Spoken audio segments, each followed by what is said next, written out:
Hello student, आज फिर से हम लोग एक न्यू सेशन में जिसमें हम लोग क्लास 6 का चैप्टर अलजेब्रा का एक्सरसाइज बी का सॉल्यूशन जानेंगे, जो कि क्वेश्चन नंबर 1 का सॉल्यूशन हम प्रीवियस वीडियो में डाल चुके हैं।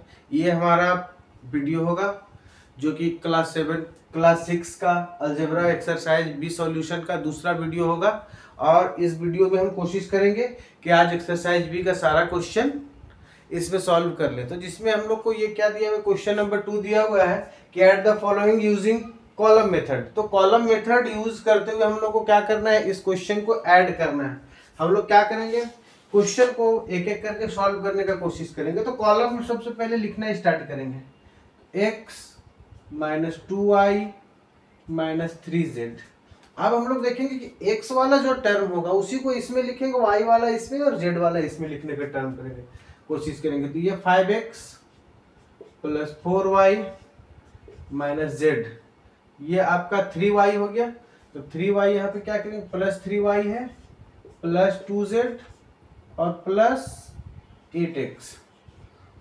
अब इसको हम लोग जोड़ने का काम करेंगे। अगर माइनस रहता तो हम लोग साइन चेंज करते, माइनस नहीं है तो हम लोग इसको ऐड करेंगे। तो 8 और 5 13 और 1 क्या हो गया 14x। अब यहाँ पे देखो ये माइनस का साइन है, ये प्लस का साइन है, तो प्लस वाला 4 और 3 7 में माइनस 2 जाएगा, तो 7 में माइनस 2, तो ये क्या हो गया 5y। अब ये क्या हो गया 3 और 1 4 में 2 जाएगा तो माइनस 2z। अब ये तो हमारा एक मेथड हो गया, ये कॉलम मेथड ही है। लेकिन कॉलम मेथड में जब हम इस क्वेश्चन को एराइज करने सीख जाएंगे, मतलब इसका सॉल्व कैसे करना है, तो फिर हम इस फॉर्मूला का यूज करेंगे, मतलब इस तरीके से यूज करेंगे। अभी हम लोग क्या है, हम लोग इस चैप्टर में बिगिनर है, तो हम लोग क्या करेंगे, एक दूसरे तरीके से सॉल्व करेंगे। अब ये तरीका क्या हो सकता है, यहाँ पे कुछ नहीं है तो 1 है, तो इसको लिखेंगे 1 प्लस 5 प्लस 8 और यहाँ पे क्या करेंगे x लिख देंगे। इसमें कोई प्रॉब्लम किसी को। अब यहाँ पे क्या लिखेंगे माइनस 2 प्लस 4 प्लस 3, यहाँ पे क्या लिख देंगे y लिख देंगे। फिर क्या करेंगे माइनस 3, यहाँ पे कुछ नहीं है तो यहाँ पे माइनस 1 प्लस 2 और z। अब x y और z टर्म को क्या किए, अलग किए, और इसके जो कोफिशिएंट थे, मतलब x का कोफिशिएंट 1 x का कोफिशिएंट 5, तो इसके जो कोफिशिएंट थे उसको हम लोग यहाँ पे लिखने का काम किए। आंसर हमारा सेम ही आएगा, लेकिन ये क्या है कि बिगनर्स के लिए है, कि मतलब जिनको प्रॉब्लम हो रहा है अलजेब्रा में, इस तरीके से वो सॉल्व कर सकते हैं। 8 और 5 13 और 1 14x। ये 4 और 3 प्लस में है और ये माइनस में, तो 4 और 3 7, या फिर इस तरीके से 2 4 गया तो क्या बचा यहाँ पे 2 और 3 क्या बचेगा 5y बचेगा। अब यहाँ पे क्या हो माइनस 3 और ये माइनस 4 प्लस 2, तो माइनस 4 और प्लस 2 क्या हो गया माइनस 2 होता है, और ये हमारा z। तो ये देखिए आंसर जो पिछले बार लाए थे यही आंसर है, लेकिन ये तरीका हमारा क्या हो गया, बदल गया। उम्मीद है आपको ये तरीका समझ में आएगा। अभी हम लोग सारे क्वेश्चन को सॉल्व करेंगे। वीडियो को आप रोक रोक कर सॉल्यूशन को लिखने का काम करेंगे। यहाँ पे क्या हो गया 4xy minus 8yz plus 3zx। अब यहाँ पे minus 5xy minus 5xy plus 2yz plus zx। यहाँ पे minus 3xy minus 3yz plus 3zx। इसको भी हम लोग सॉल्व करने का काम करेंगे। तो ये कोफिशिएंट 4 माइनस 5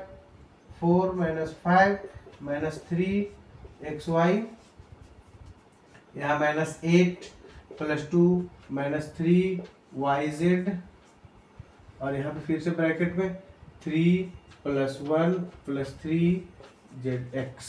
अब यहाँ पे हम लोग देख रहे हैं कि माइनस 5 और माइनस 3 माइनस 8 और 4, तो यहाँ पे माइनस 4xy, और ये 8 और 3 माइनस में जो साइन है एक साथ को इसके 8 और 3 माइनस 11 में 2 जाएगा तो बचेगा 9, लेकिन यहाँ पे माइनस 9 बचेगा क्योंकि 8 के साथ ये जो 11 था उसके साथ बड़ा माइनस का साइन है।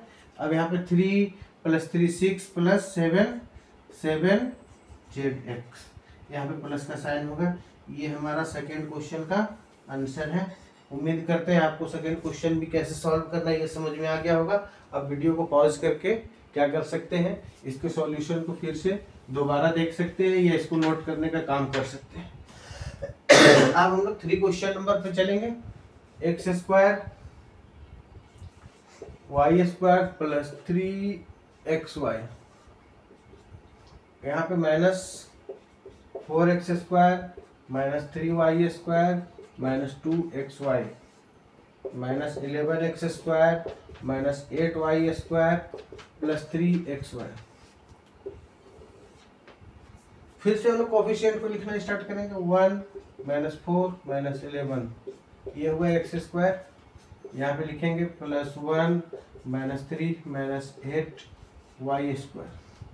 फिर इसको लिखेंगे 3 माइनस 2 प्लस 3xy। अब यहाँ पे माइनस माइनस वाला 11 और 14, मतलब 11 और 4 15 में 1 जाएगा तो माइनस 14x स्क्वायर। उम्मीद है आपको प्लस माइनस किस तरीके से होता है ये आपको आता होगा। 8 और 3 11 में 1 गया तो 10 प्लस 10y स्क्वायर, ये 3 और 3 6 में तो 4xy। ये हमारा क्वेश्चन नंबर 3 का सॉल्यूशन और आंसर।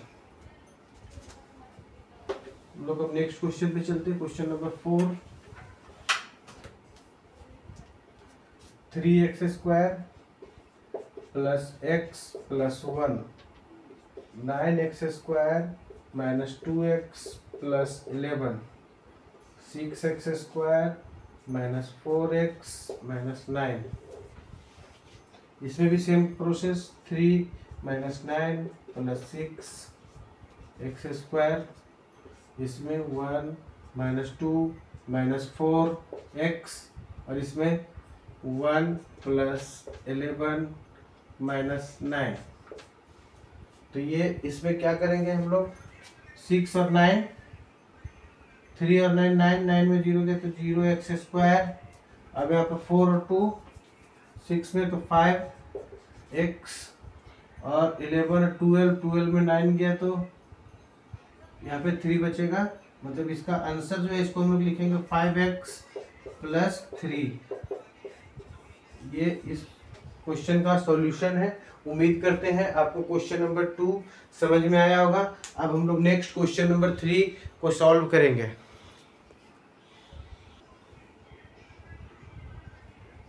चलिए हम लोग क्वेश्चन नंबर 3 को सॉल्यूशन जिस तरीके से हम लोग करेंगे उसको क्या किया है, सिस्टमेटिक ढंग से पहले से मैं नोट करके रख चुका हूँ, क्योंकि टाइम वीडियो बहुत ज़्यादा लंबा हो जाएगा।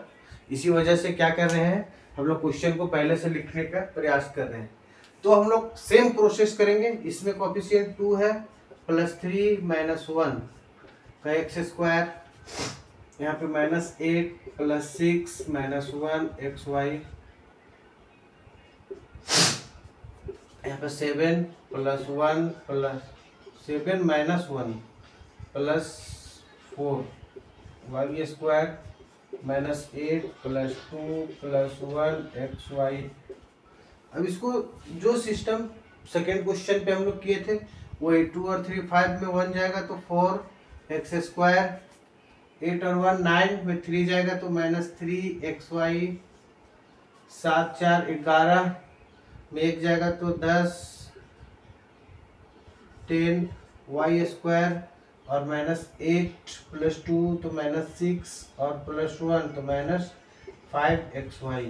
ये हमारा क्वेश्चन नंबर 3 का ए का सॉल्यूशन है। अब बी में हम लोग देखिए यहाँ पे बहुत जगह पे 0 0 नोट किए, क्योंकि इस जगह पे कोई भी टर्म नहीं लिखा हुआ तो हम लोग 0 लिख सकते हैं। तो 3 1 3 और 1 4 और 9 4 9 और 10 13 13 में 7 गया तो 7 13 में 7 गया तो 7 8 9 10 11 12 13 तो क्या बचा 6 बचा यहाँ पे।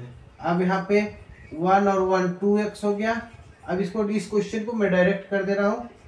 अब 2x स्क्वायर तो यहाँ पे 1 और 1 था, अब यहाँ पे 1 1 प्लस 2x3।